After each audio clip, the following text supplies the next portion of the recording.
Bienvenue sur France 24. Si vous nous rejoignez les 19h à Paris, à la une de l'actualité, plusieurs pays mènent des opérations de rapatriement de leurs ressortissants du Soudan.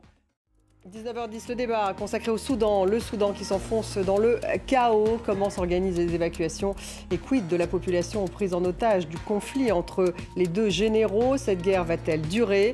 Les pays de la région seront-ils entraînés dans le conflit? Voilà toutes les questions que nous poserons à nos invités dans une dizaine de minutes.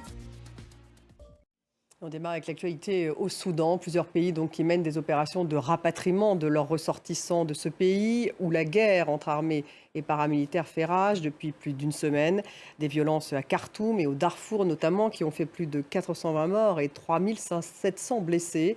La France a évacué près de 400 ressortissants français et de multiples nationalités en assurant depuis dimanche plusieurs rotations aériennes entre Khartoum et Djibouti. Marc de Chalbon. On en parlera dans le débat dans 5 petites minutes.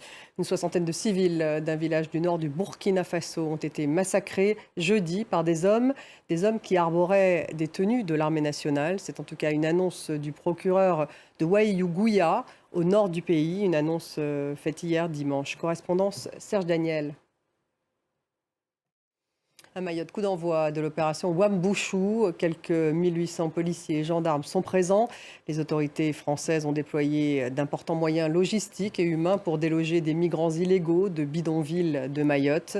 Les Comoriens présents illégalement sur le territoire doivent être expulsés vers l'île comorienne la plus proche. La France n'arrêtera pas les opérations contre la délinquance et les bidonvilles menées sur ce territoire français, a affirmé le préfet Natacha Milray.